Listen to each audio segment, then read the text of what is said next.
Saben que el medio interno, es decir, tiene un pH de 7,4, es el pH normal del organismo, la verdad, es ligeramente alcalino. Muy bien, abajo de ese pH estamos en acidosis y por arriba estamos en alcalosis. Muy bien, ¿qué produce la acidosis en la actividad neuronal? Primero, deprime intensamente la actividad neuronal. Un descenso del pH de 7,4 a 7 suele inducir un estado comatoso. Entonces, fíjense ustedes que la disminución ya de un pH de 7,4 a 7 deprime tanto el organismo que puede inducir a un estado comatoso, ¿no? Ahora vamos a ver qué pasa con la alcalosis. Entonces, con la alcalosis es todo lo contrario. Cuando el organismo está en alcalosis con un pH de 7,4 a 7,8 u 8, es frecuente que aparezcan crisis convulsivas. Crisis convulsivas. Entonces, esta es la excitabilidad que presenta, que se desorganiza todo y se entra en convulsión. Muy bien, vamos a la próxima.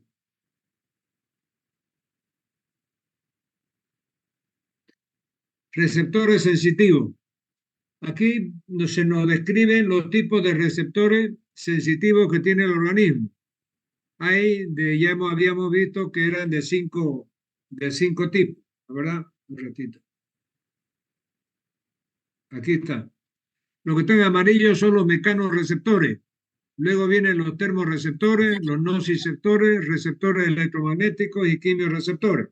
Muy bien, habíamos dicho que los mecanorreceptores reaccionan cuando hay compresión o estiramiento mecánico de las articulaciones, los músculos, los ligamentos. Ahí todo eso es captado por los receptores llamados mecanorreceptores. Cuando hay variación en la temperatura corporal, actúan los termorreceptores, ya sea el frío o el calor. Miren, recogen cambios de la temperatura. Si hay dolor, ahí recogen ese estímulo los nociceptores. Noci viene del latín que es dolor. Nociceptores son los que captan el dolor. Luego tenemos los receptores electromagnéticos. Son los que tienen los conos y bastoncillos de la retina que transforman la luz en imagen. Entonces son receptores electromagnéticos. Y luego tenemos los quimioreceptores que ya son familiares para ustedes, lo hemos visto en el circulatorio. Reaccionan a sustancias químicas como el anhídrido carbónico de la sangre, el oxígeno de la sangre, la osmolaridad, etc. Vamos a la próxima. Potenciales de receptor. Entonces vamos a ver aquí lo que son los potenciales de receptor. Así como hemos visto que hay potencial de acción, potencial de membrana, entonces hay potenciales de receptor, que es el mismo potencial de acción, pero exclusivo de los receptores, ¿verdad? Hay el potencial de acción que actúa en la membrana y hay el potencial de acción que actúa, por ejemplo, en la sinapsis, ¿verdad? Los distintos receptores pueden excitarse de diferente manera para originar los potenciales de receptor. Entonces tenemos tres tipos diferentes de accionar de los receptores ante un potencial de receptor. El primer tipo es por deformación mecánica del receptor. Entonces, ¿qué quiere decir? Cuando hay un estímulo sobre una articulación, por ejemplo, de distensión o compresión, entonces reaccionan los mecanorreceptores.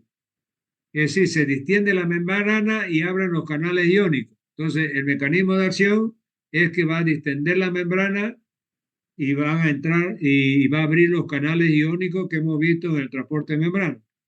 Después, por aplicación de una sustancia química. La sustancia química lo que produce el receptor es abrir los canales iónicos.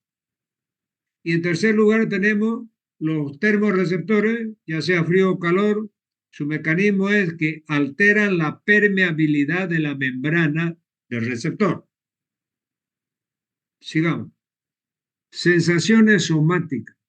Se llaman sensaciones somáticas a todas esas sensaciones que el cuerpo capta, o sea, todos esos estímulos todas esas sensaciones, igual que estímulos, que el cuerpo capta, eh, que no están encasilladas en la visión, en el oído, en el gusto, en el olfato y en el equilibrio.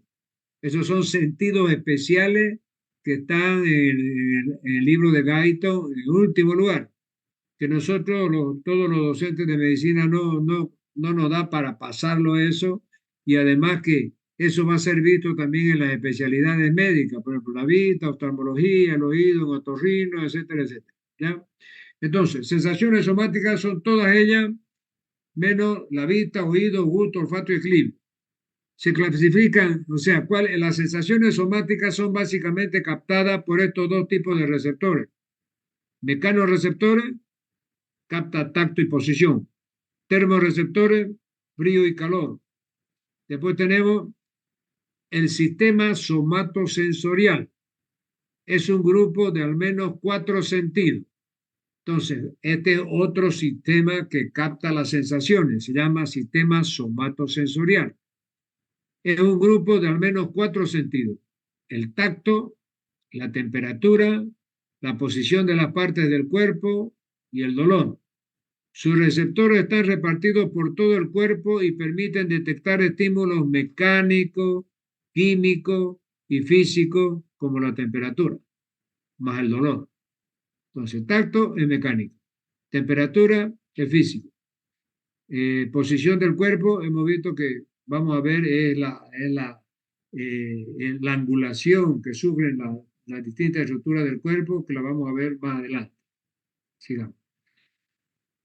Aquí tenemos los mecanorreceptores que nos lo está mostrando ya en forma bien objetiva, ¿la verdad? Aquí tenemos el primero, dice, antes de eso hay un parágrafo que dice: sensible a la deformación física, flexión, presión, estiramiento, poseen axones con canales iónicos y son mecanosensibles. Entonces, todos esos receptores que vamos a enumerar ahora del 1 al 5, está su imagen acá a la izquierda. Entonces, vamos a ver el primero: terminaciones nerviosas libres, que está aquí, que captan básicamente el dolor. Los receptores de Merkel están en segundo lugar. Los corpúsculos de Meissner en tercer lugar. Corpúsculos de Pacini están en el cuarto lugar. Y los mecanorreceptores de los folículos pilosos en quinto lugar. Entonces, fíjense que la compresión y el estiramiento prácticamente son captados por estos 4 últimos receptores: el de Merkel, el de Meissner, el de Pacini y los mecanorreceptores de los folículos pilosos. Y el primero, que son las terminaciones libres, son los que captan el dolor. Sigamos. Aquí tenemos un corte longitudinal de la piel y demás capas de cuerpo, donde se ubican los distintos receptores. Entonces vamos a ver aquí que está el receptor de Merkel, aquí en la epidermis, en la dermis. Después en la parte epidérmica están ya los otros receptores, como la terminación libre, el corpúsculo de Meissner, los corpúsculos pilosos, los receptores del folículo piloso, los de Pacini y los de Ruffini, que ya están más profundamente, ¿no? Eso es solamente para dar un pantallazo sobre la disposición anatómica de esos 5 factores llamados mecanorreceptores, de esos 5 mecanorreceptores. Muy bien. Entonces aquí fíjense, esta parte es la epidermis y para abajo es la dermis. Sigamos. Receptores del dolor. Los receptores del dolor son los llamados nociceptores, mecanismos de alarma que detectan situaciones anormales, posiblemente nocivas. Se detectan estímulos de varios tipos. Fíjense que cuando el cuerpo capta la sensación dolorosa, esa sensación dolorosa puede ser ocasionada, ya vamos a ver aquí, nos lo está diciendo, por estímulos mecánicos excesivos, por estímulos mecánicos excesivos, por estímulos mecánicos. Hola. Hola, hola.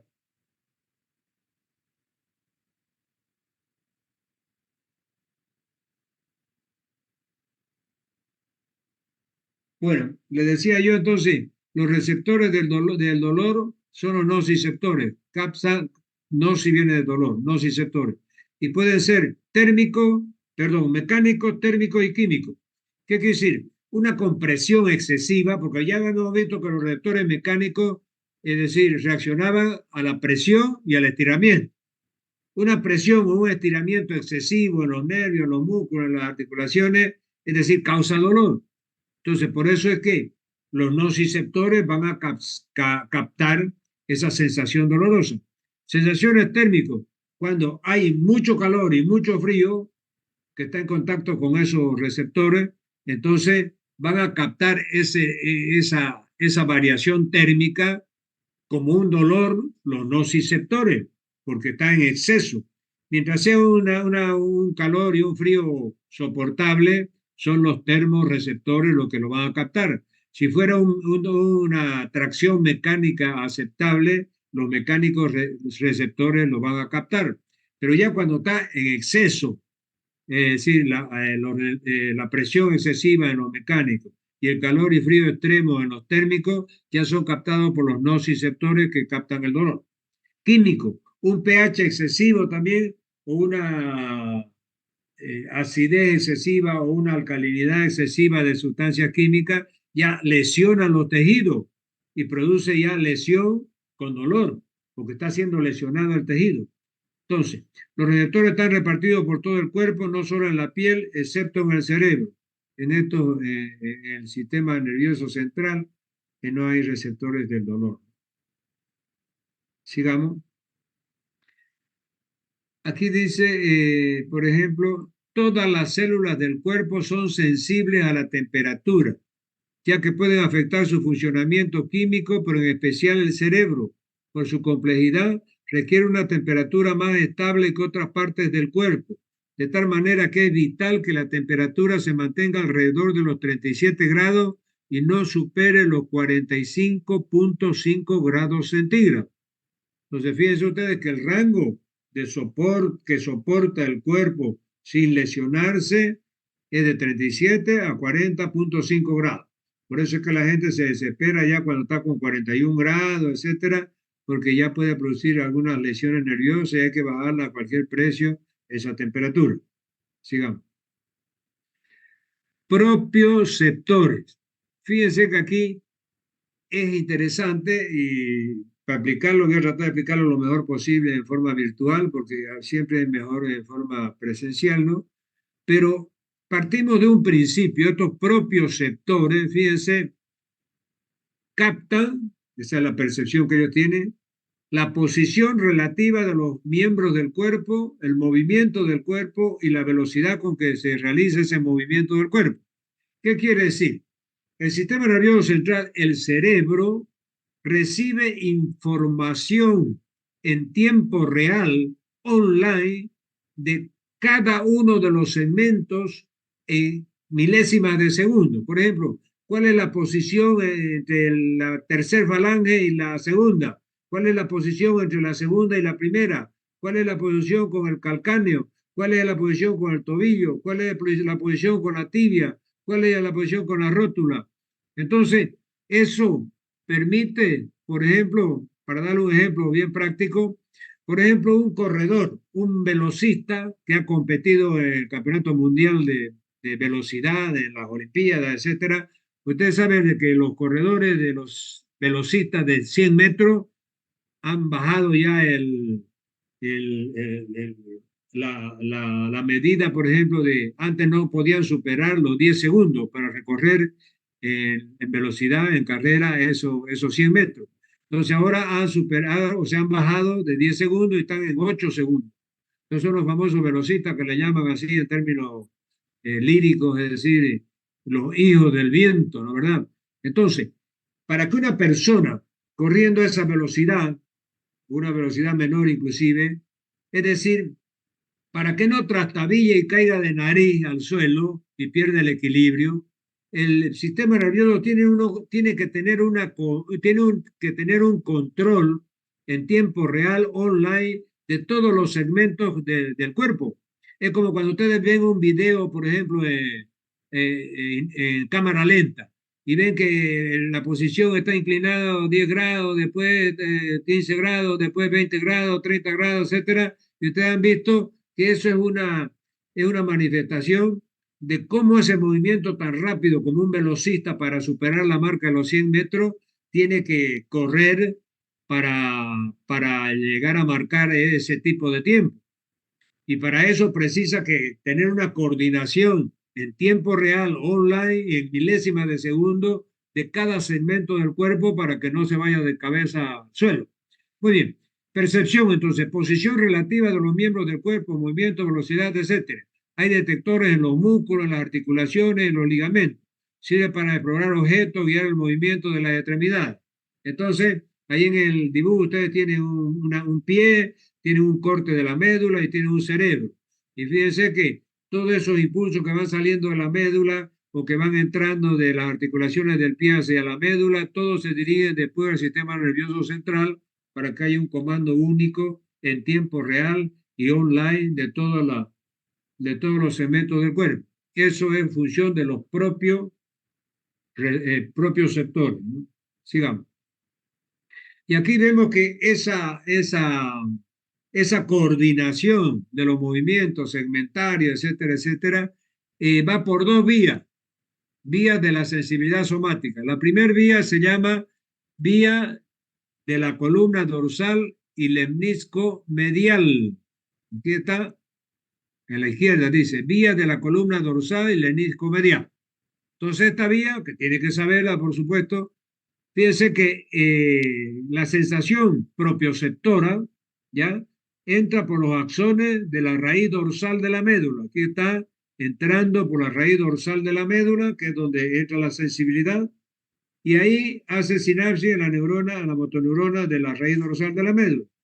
Y sube por la columna dorsal, fíjense, columna dorsal, aquí más arribita, y del lado derecho del paciente de la médula, y va y hace su segunda sinapsis aquí en los núcleos de la columna dorsal en el bulbo raquídeo.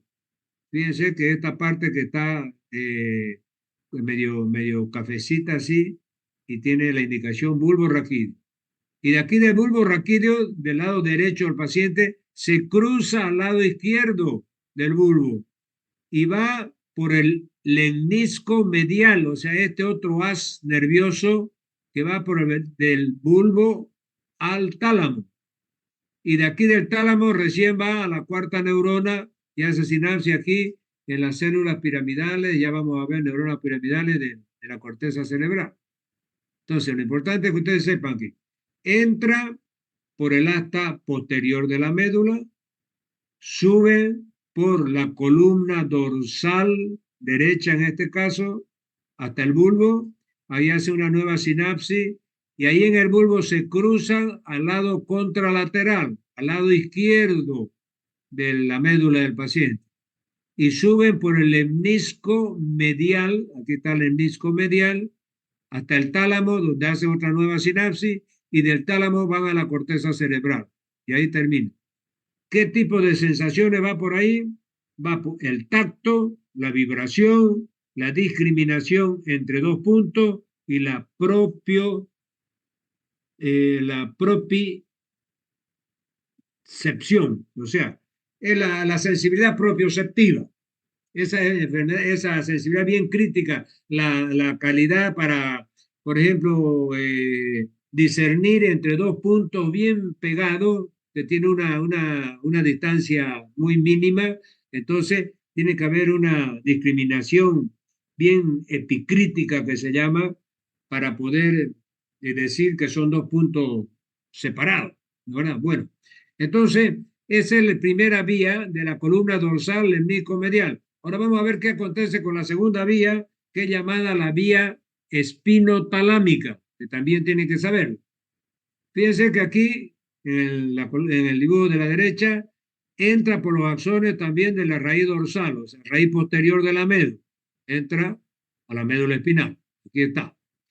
Entonces, aquí, cuando entró, hizo la sinapsis con la motoneurona, pero de ahí cruza, inmediatamente entra por el alta dorsal de la médula, se cruza al lado opuesto. Fíjense, cosa que no sucede en el anterior. El anterior entraba en el lado derecho de la médula y subía por ese mismo lado, por la columna dorsal, hasta el bulbo raquídeo, después el tálamo y después la corteza cerebral. Aquí no. Entró a la médula espinal e inmediatamente se cruza al lado opuesto. Y de ahí por la columna espinotalámica lateral, fíjense ahí dice fascículo espinotalámico lateral, que es la columna esa lateral que tiene la médula, sube, pasa el bulbo, no pasa nada, ahí no hay ninguna sinapsis, y va directo al tálamo. Ahí está la segunda sinapsis, ahí está la segunda neurona de esta vía espinotalámica, pero se llama espinotalámica, espino de columna, de médula espinal, espinotalámica porque va directo al tálamo, fíjense. Entró, se cruzó al lado opuesto, sube por los fascículos laterales de la médula y llega hasta el tálamo. Y de aquí del tálamo recién va a la corteza cerebral. Aquí va el dolor, la temperatura y la parte de la sensibilidad táctil, perdón. Entonces, todo lo que usted toca con el tacto va por esa vía. Toda la parte del dolor y la temperatura va por esa vía. Esa es la vía espinotalámica. Muy bien. Entonces vamos a ver aquí ahora. Nuevamente se lo voy a leer para que vean que no le estoy mintiendo. Esta información se transmite a través de las columnas dorsales de la médula espinal, transmitiendo la sensación táctil y propioceptiva del lado derecho por la columna dorsal derecha. Al llegar al bulbo raquídeo se produce una sinapsis de las células de los núcleos de la columna dorsal, produciéndose un cruzamiento de las aferencias mecanorreceptores y propioreceptoras, pasando por el hemisco medial del bulbo. Después se produce otra sinapsis a nivel del tálamo, para terminar proyectándose en las regiones específicas de la corteza somatosensorial de la corteza cerebral. Entonces aquí ya fíjense ustedes que es más fácil entenderlo con el dibujito que después el parágrafo. Por eso es importante los dibujos, los esquemas, etc. Ahí nos ha descrito en palabra la vía dorsal lemnisco medial. Ahora vamos a ver la otra vía rápidamente, porque el tiempo apremia en Zoom. Entonces, vamos a ver la vía espinotalámica. Entonces, la vía espinotalámica, los receptores térmicos y del dolor utilizan nervios más lentos y hacen una sinapsis nada más al entrar en la columna. Esta información se transmite a través del tracto o fascículo espinotalámico y va directamente al tálamo. A partir de aquí se proyecta a la corteza cerebral. En este caso, la información que transmite es contralateral de la médula espinal, a diferencia de la información propioceptiva y táctil, ¿no es verdad? Entonces, ahí están las dos vías, la espinotalámica. ¿Y acá qué dice? Por aquí están las funciones motoras de la médula espinal. Ya, entonces un corte de la médula espinal, esto también hay en la parte, hay un práctico que habla sobre los reflejos. Entonces, esto es ver como el arco reflejo básico. Organización de la médula espinal. Fíjense que la sustancia gris, para decirle ya, si nosotros hacemos un corte de la médula espinal, fíjense, queda como una H. Esa H es sustancia gris, que está por dentro, en el centro de la médula espinal. Y la sustancia blanca está alrededor, la parte periférica. Sin embargo, en la corteza cerebral, esto se invierte. O sea, en la corteza cerebral, la sustancia gris está por fuera y por la parte central está la sustancia blanca. Entonces, aquí es para darle, por ejemplo, la sensación de la organización de la médula. Por ejemplo, aquí está el receptor. Supóngase un receptor del dolor. La persona pisó un clavo oxidado ahí en una tabla, el dolor entra por la asta posterior de la médula, hace sinapsis en la motoneurona del asta anterior, y ahí la motoneurona del asta anterior manda la orden para retirar el pie de encima del clavo. Pero además de eso, manda a través de un filete nervioso al cerebro, diciéndole: señor cerebro, este individuo pisó una tabla con un clavo, sintió dolor, pero ya yo di la orden a la motoneurona que saque el pie de ese objeto. Entonces, el cerebro tiene que estar informado permanentemente de todo lo que sucede en la parte sensitiva y en la parte motora, que esté en principio comandada por la médula espinal, ¿verdad? Entonces, eso es lo que ustedes tienen que saber en esta clase, que dura alrededor de 30 a 35 minutos, que es el tiempo real de Zoom. Si quieren hacer alguna preguntita aquí rápidamente, yo voy a compartir pantalla, entonces lo pueden hacer. Si ha quedado alguna duda sobre la vía espinotalámica, sobre la vía de columna dorsal, el menisco medial, si ha quedado alguna duda sobre los receptores, sobre los propios receptores que comandan la velocidad del movimiento. Tiene la palabra si tiene alguna duda, ¿no?